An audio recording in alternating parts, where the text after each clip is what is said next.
ರಾಮಚಂದ್ರ ರಾವ್ ರಾಸೋಲೀಲೆ ಪ್ರಕರಣದಲ್ಲಿ ಈಗ home minister ಪ್ರತಿಕ್ರಿಯೆಯನ್ನು ಕೊಟ್ಟಿದ್ದಾರೆ.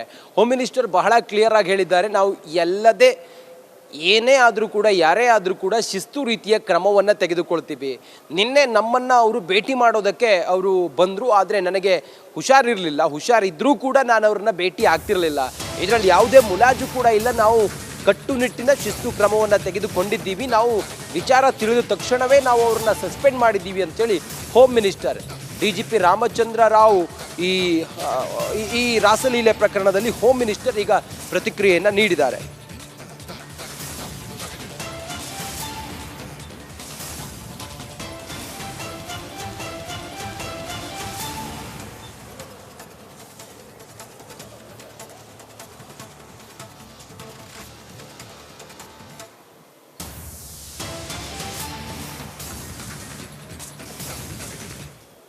ಅದೇ ಹೇಳಿದ್ರು ನನಗೆ ಮಲಗಿದ್ದೆ ಅಲ್ಲ, ನಾನು ಬಂದಿದ್ರಂತೆ. ನಾನು ನೋಡೋಕ್ಕಾಗಿಲ್ಲ, ನೋಡ್ತಾನೂ ಇರಲಿಲ್ಲ.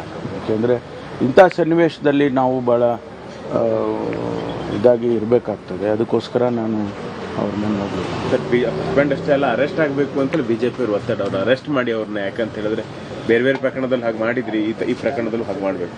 ಅದು ಮುಂದಿಂದು ಕ್ರಮ ಬೇರೆ. ಮುಂದೆ ತನಿಖೆ ಆದಮೇಲೆ ಏನು ಬೇಕಾದರೂ ಆಗ್ಬೋದಲ್ಲ, ಅವರು ಡಿಸ್ಮಿಸ್ಸು ಆಗ್ಬೋದು. ಅದರಿಂದ ಈಗ ನಾವು ಇಮಿಡಿಯೇಟ್ ಆ್ಯಕ್ಷನ್ ತೊಗೊಳ್ಬೇಕು ಅಂತ ಹೇಳಿ ತೊಗೊಂಡಿದ್ದೇವೆ. ಅದನ್ನು ಯಾವುದೇ ಮುಲಾಜಿಲ್ಲದೆ ನಾವು ಹಿರಿಯರು, ಸೀನಿಯರ್ ಆಫೀಸರು ಅದೆಲ್ಲ ಏನು ನೋಡ್ದೇನೆ ನಾವು ಇಮಿಡಿಯೇಟಾಗಿ ಆ್ಯಕ್ಷನ್ ತೊಗೊಂಡಿದ್ದೇವೆ. ಅದಾದಮೇಲೆ ತನಿಖೆಯಲ್ಲಿ ಏನು ಬರುತ್ತೆ ಅದನ್ನು ನೋಡಿಕೊಂಡು ಮುಂದಿನ ಕ್ರಮ ತಗೊಳ್ತೀವಿ. ಸಂತ್ರಸ್ತೆ ಯಾರಂತ ಗೊತ್ತಾಯ್ತು? ಕಂಪ್ಲೇಂಟ್ ಏನು ಇದು ವಿಷಯದಲ್ಲಿ ಏನು ಬೇರೆ ಏನು ಗೊತ್ತಿಲ್ಲ. ಮೇಲ್ನೋಟಕ್ಕೆ ಈಗ ಗೊತ್ತಾಗಿರೋದು ಅಷ್ಟು ಬಿಟ್ಟರೆ ಬೇರೆ ಯಾವುದೇ ವಿಚಾರಗಳು ಅದಕ್ಕೆ ಸಂಬಂಧಪಟ್ಟಾಗಿ ಗೊತ್ತಿಲ್ಲ. ಖಂಡಿತವಾಗಿ ಪೊಲೀಸ್ ಇಲಾಖೆ ಒಂದೇ ಅಲ್ಲ, ಯಾವ ಇಲಾಖೆನಲ್ಲಾದರೂ ಕೂಡ ಅದು ಯಾರೂ ಅದನ್ನು ಒಪ್ಕೊಳ್ಳಲ್ಲ. ಅದರಿಂದ ಅದಕ್ಕಾಗಿ ನಾವು ಇಮಿಡಿಯೇಟಾಗಿ ಆ್ಯಕ್ಷನ್ ತೊಗೊಂಡಿದ್ದೀವಿ. ಅದೇ ಹೇಳಿದ್ರು ನನಗೆ ಮಲಗಿದ್ದೆ ಅಲ್ಲ, ನಾನು ಬಂದಿದ್ರಂತೆ. ನಾನು ನೋಡೋಕ್ಕಾಗಿಲ್ಲ, ನೋಡ್ತಾನೂ ಇರಲಿಲ್ಲ. ಯಾಕೆಂದರೆ ಇಂಥ ಸನ್ನಿವೇಶದಲ್ಲಿ ನಾವು ಭಾಳ ಇದಾಗಿ ಇರಬೇಕಾಗ್ತದೆ. ಅದಕ್ಕೋಸ್ಕರ ನಾನು ಅವ್ರನ್ನ ನೋಡಲಿಲ್ಲ. ಹಸ್ಬೆಂಡ್ ಅಷ್ಟೇ ಅಲ್ಲ, ಅರೆಸ್ಟ್ ಆಗಬೇಕು ಅಂತೇಳಿ BJP ಅವರು ಒತ್ತಡ, ಅವ್ರು ಅರೆಸ್ಟ್ ಮಾಡಿ ಅವ್ರನ್ನ. ಯಾಕಂತ ಹೇಳಿದ್ರೆ ಬೇರೆ ಬೇರೆ ಪ್ರಕರಣದಲ್ಲಿ ಹಾಗೆ ಮಾಡಿದ್ರಿ, ಈ ಪ್ರಕರಣದಲ್ಲೂ ಹಾಗೆ ಮಾಡಬೇಕು. ಅದು ಮುಂದಿಂದು ಕ್ರಮ ಬೇರೆ. ಮುಂದೆ ತನಿಖೆ ಆದಮೇಲೆ ಏನು ಬೇಕಾದರೂ ಆಗ್ಬೋದಲ್ಲ, ಅವರು ಡಿಸ್ಮಿಸ್ಸು ಆಗ್ಬೋದು.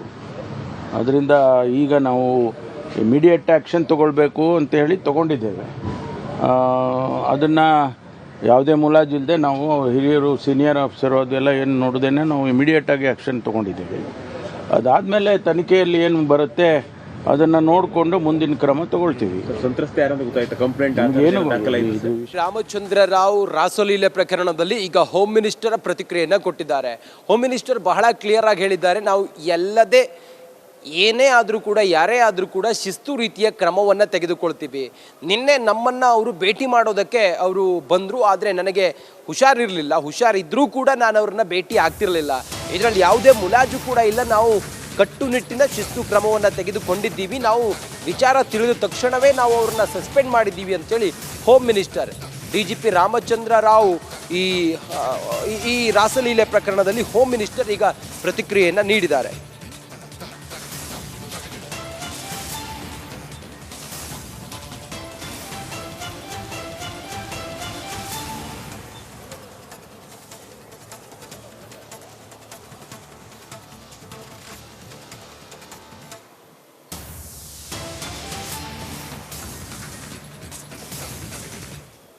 ಅದೇ ಹೇಳಿದ್ರು ನನಗೆ ಮಲಗಿದ್ದೆ ಅಲ್ಲ, ನಾನು ಬಂದಿದ್ರಂತೆ. ನಾನು ನೋಡೋಕ್ಕಾಗಿಲ್ಲ, ನೋಡ್ತಾನೂ ಇರಲಿಲ್ಲ. ಯಾಕೆಂದರೆ ಇಂಥ ಸನ್ನಿವೇಶದಲ್ಲಿ ನಾವು ಭಾಳ ಇದಾಗಿ ಇರಬೇಕಾಗ್ತದೆ. ಅದಕ್ಕೋಸ್ಕರ ನಾನು ಅವ್ರನ್ನ ನೋಡಲಿಲ್ಲ. ಹಸ್ಬೆಂಡ್ ಅಷ್ಟೇ ಅಲ್ಲ, ಅರೆಸ್ಟ್ ಆಗಬೇಕು ಅಂತೇಳಿ BJP ಅವರು ಒತ್ತಡ, ಅವ್ರು ಅರೆಸ್ಟ್ ಮಾಡಿ ಅವ್ರನ್ನ. ಯಾಕಂತ ಹೇಳಿದ್ರೆ ಬೇರೆ ಬೇರೆ ಪ್ರಕರಣದಲ್ಲಿ ಹಾಗೆ ಮಾಡಿದ್ರಿ, ಈ ಪ್ರಕರಣದಲ್ಲೂ ಹಾಗೆ ಮಾಡಬೇಕು. ಅದು ಮುಂದಿಂದು ಕ್ರಮ ಬೇರೆ. ಮುಂದೆ ತನಿಖೆ ಆದಮೇಲೆ ಏನು ಬೇಕಾದರೂ ಆಗ್ಬೋದಲ್ಲ, ಅವರು ಡಿಸ್ಮಿಸ್ಸು ಆಗ್ಬೋದು. ಅದರಿಂದ ಈಗ ನಾವು ಇಮಿಡಿಯೇಟ್ ಆ್ಯಕ್ಷನ್ ತೊಗೊಳ್ಬೇಕು ಅಂತ ಹೇಳಿ ತೊಗೊಂಡಿದ್ದೇವೆ. ಅದನ್ನು ಯಾವುದೇ ಮುಲಾಜಿಲ್ಲದೆ ನಾವು ಹಿರಿಯರು, ಸೀನಿಯರ್ ಆಫೀಸರು ಅದೆಲ್ಲ ಏನು ನೋಡ್ದೇನೆ ನಾವು ಇಮಿಡಿಯೇಟಾಗಿ ಆ್ಯಕ್ಷನ್ ತೊಗೊಂಡಿದ್ದೇವೆ. ಅದಾದಮೇಲೆ ತನಿಖೆಯಲ್ಲಿ ಏನು ಬರುತ್ತೆ ಅದನ್ನು ನೋಡಿಕೊಂಡು ಮುಂದಿನ ಕ್ರಮ ತಗೊಳ್ತೀವಿ. ಸಂತ್ರಸ್ತೆ ಯಾರಂತ ಗೊತ್ತಾಯ್ತಾ? ಕಂಪ್ಲೇಂಟ್ ಏನು ಇದು ವಿಷಯದಲ್ಲಿ ಏನು ಬೇರೆ ಏನು ಗೊತ್ತಿಲ್ಲ. ಮೇಲ್ನೋಟಕ್ಕೆ ಈಗ ಗೊತ್ತಾಗಿರೋದು ಅಷ್ಟು ಬಿಟ್ಟರೆ ಬೇರೆ ಯಾವುದೇ ವಿಚಾರಗಳು ಅದಕ್ಕೆ ಸಂಬಂಧಪಟ್ಟಾಗಿ ಗೊತ್ತಿಲ್ಲ. ಖಂಡಿತವಾಗಿ ಪೊಲೀಸ್ ಇಲಾಖೆ ಒಂದೇ ಅಲ್ಲ, ಯಾವ ಇಲಾಖೆನಲ್ಲಾದರೂ ಕೂಡ ಅದು ಯಾರೂ ಅದನ್ನು ಒಪ್ಕೊಳ್ಳಲ್ಲ. ಅದರಿಂದ ಅದಕ್ಕಾಗಿ ನಾವು ಇಮಿಡಿಯೇಟಾಗಿ ಆ್ಯಕ್ಷನ್ ತೊಗೊಂಡಿದ್ದೀವಿ. ಅದೇ ಹೇಳಿದ್ರು ನನಗೆ ಮಲಗಿದ್ದೆ ಅಲ್ಲ, ನಾನು ಬಂದಿದ್ರಂತೆ, ನಾನು ನೋಡೋಕ್ಕಾಗಿಲ್ಲ, ನೋಡ್ತಾನೂ ಇರಲಿಲ್ಲ. ಯಾಕೆಂದರೆ ಇಂಥ ಸನ್ನಿವೇಶದಲ್ಲಿ ನಾವು ಭಾಳ ಇದಾಗಿ ಇರಬೇಕಾಗ್ತದೆ. ಅದಕ್ಕೋಸ್ಕರ ನಾನು ಅವ್ರ ಮೇಲೆ ನೋಡಲಿಲ್ಲ. ಹಸ್ಬೆಂಡ್ ಅಷ್ಟೇ ಅಲ್ಲ, ಅರೆಸ್ಟ್ ಆಗಬೇಕು ಅಂತಲೇ ಬಿಜೆಪಿ ಅವರು ಒತ್ತಡ. ಅವ್ರು ಅರೆಸ್ಟ್ ಮಾಡಿ ಅವ್ರನ್ನ, ಯಾಕಂತ ಹೇಳಿದ್ರೆ ಬೇರೆ ಪ್ರಕರಣದಲ್ಲಿ ಹಾಗೆ ಮಾಡಿದ್ರಿ, ಈ ಪ್ರಕರಣದಲ್ಲೂ ಹಾಗೆ ಮಾಡಬೇಕು. ಅದು ಮುಂದಿಂದು ಕ್ರಮ ಬೇರೆ. ಮುಂದೆ ತನಿಖೆ ಆದಮೇಲೆ ಏನು ಬೇಕಾದರೂ ಆಗ್ಬೋದಲ್ಲ, ಅವರು ಡಿಸ್ಮಿಸ್ಸು ಆಗ್ಬೋದು.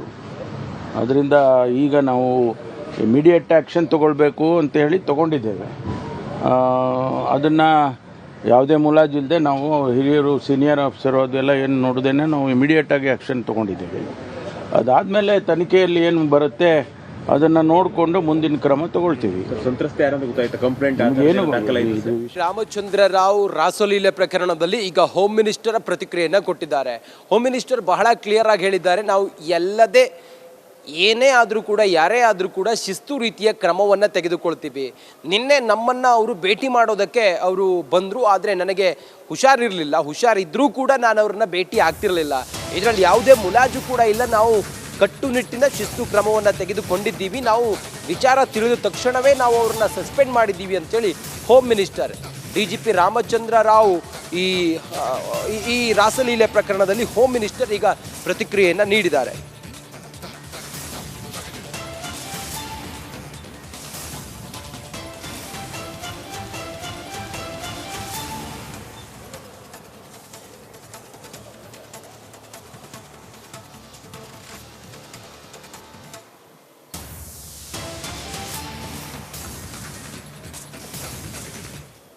ಅದೇ ಹೇಳಿದ್ರು ನನಗೆ ಮಲಗಿದ್ದೆ ಅಲ್ಲ, ನಾನು ಬಂದಿದ್ರಂತೆ, ನಾನು ನೋಡೋಕ್ಕಾಗಿಲ್ಲ, ನೋಡ್ತಾನೂ ಇರಲಿಲ್ಲ. ಯಾಕೆಂದರೆ ಇಂಥ ಸನ್ನಿವೇಶದಲ್ಲಿ ನಾವು ಭಾಳ ಇದಾಗಿ ಇರಬೇಕಾಗ್ತದೆ. ಅದಕ್ಕೋಸ್ಕರ ನಾನು ಅವ್ರ ಮೇಲೆ ನೋಡಲಿಲ್ಲ. ಹಸ್ಬೆಂಡ್ ಅಷ್ಟೇ ಅಲ್ಲ, ಅರೆಸ್ಟ್ ಆಗಬೇಕು ಅಂತಲೇ ಬಿಜೆಪಿ ಅವರು ಒತ್ತಡ. ಅವ್ರು ಅರೆಸ್ಟ್ ಮಾಡಿ ಅವ್ರನ್ನ, ಯಾಕಂತ ಹೇಳಿದ್ರೆ ಬೇರೆ ಪ್ರಕರಣದಲ್ಲಿ ಹಾಗೆ ಮಾಡಿದ್ರಿ, ಈ ಪ್ರಕರಣದಲ್ಲೂ ಹಾಗೆ ಮಾಡಬೇಕು. ಅದು ಮುಂದಿಂದು ಕ್ರಮ ಬೇರೆ. ಮುಂದೆ ತನಿಖೆ ಆದಮೇಲೆ ಏನು ಬೇಕಾದರೂ ಆಗ್ಬೋದಲ್ಲ, ಅವರು ಡಿಸ್ಮಿಸ್ಸು ಆಗ್ಬೋದು. ಅದರಿಂದ ಈಗ ನಾವು ಇಮಿಡಿಯೇಟ್ ಆ್ಯಕ್ಷನ್ ತೊಗೊಳ್ಬೇಕು ಅಂತ ಹೇಳಿ ತೊಗೊಂಡಿದ್ದೇವೆ. ಅದನ್ನು ಯಾವುದೇ ಮುಲಾಜಿಲ್ಲದೆ ನಾವು ಹಿರಿಯರು, ಸೀನಿಯರ್ ಆಫೀಸರು ಅದೆಲ್ಲ ಏನು ನೋಡ್ದೇನೆ ನಾವು ಇಮಿಡಿಯೇಟಾಗಿ ಆ್ಯಕ್ಷನ್ ತೊಗೊಂಡಿದ್ದೇವೆ. ಅದಾದಮೇಲೆ ತನಿಖೆಯಲ್ಲಿ ಏನು ಬರುತ್ತೆ ಅದನ್ನು ನೋಡಿಕೊಂಡು ಮುಂದಿನ ಕ್ರಮ ತಗೊಳ್ತೀವಿ. ಸಂತ್ರಸ್ತೆ ಯಾರಂತ ಗೊತ್ತಾಯ್ತಾ? ಕಂಪ್ಲೇಂಟ್ ಏನು ಇದು ವಿಷಯದಲ್ಲಿ ಏನು ಬೇರೆ ಏನು ಗೊತ್ತಿಲ್ಲ. ಮೇಲ್ನೋಟಕ್ಕೆ ಈಗ ಗೊತ್ತಾಗಿರೋದು ಅಷ್ಟು ಬಿಟ್ಟರೆ ಬೇರೆ ಯಾವುದೇ ವಿಚಾರಗಳು ಅದಕ್ಕೆ ಸಂಬಂಧಪಟ್ಟಾಗಿ ಗೊತ್ತಿಲ್ಲ. ಖಂಡಿತವಾಗಿ ಪೊಲೀಸ್ ಇಲಾಖೆ ಒಂದೇ ಅಲ್ಲ, ಯಾವ ಇಲಾಖೆನಲ್ಲಾದರೂ ಕೂಡ ಅದು ಯಾರೂ ಅದನ್ನು ಒಪ್ಕೊಳ್ಳಲ್ಲ. ಅದರಿಂದ ಅದಕ್ಕಾಗಿ ನಾವು ಇಮಿಡಿಯೇಟಾಗಿ ಆ್ಯಕ್ಷನ್ ತೊಗೊಂಡಿದ್ದೀವಿ. ಅದೇ ಹೇಳಿದ್ರು ನನಗೆ ಮಲಗಿದ್ದೆ ಅಲ್ಲ, ನಾನು ಬಂದಿದ್ರಂತೆ, ನಾನು ನೋಡೋಕ್ಕಾಗಿಲ್ಲ, ನೋಡ್ತಾನೂ ಇರಲಿಲ್ಲ. ಯಾಕೆಂದರೆ ಇಂಥ ಸನ್ನಿವೇಶದಲ್ಲಿ ನಾವು ಭಾಳ ಇದಾಗಿ ಇರಬೇಕಾಗ್ತದೆ. ಅದಕ್ಕೋಸ್ಕರ ನಾನು ಅವ್ರ ಮೇಲೆ ನೋಡಲಿಲ್ಲ. ಹಸ್ಬೆಂಡ್ ಅಷ್ಟೇ ಅಲ್ಲ, ಅರೆಸ್ಟ್ ಆಗಬೇಕು ಅಂತಲೇ ಬಿಜೆಪಿ ಅವರು ಒತ್ತಡ. ಅವ್ರು ಅರೆಸ್ಟ್ ಮಾಡಿ ಅವ್ರನ್ನ, ಯಾಕಂತ ಹೇಳಿದ್ರೆ ಬೇರೆ ಪ್ರಕರಣದಲ್ಲಿ ಹಾಗೆ ಮಾಡಿದ್ರಿ, ಈ ಪ್ರಕರಣದಲ್ಲೂ ಹಾಗೆ ಮಾಡಬೇಕು.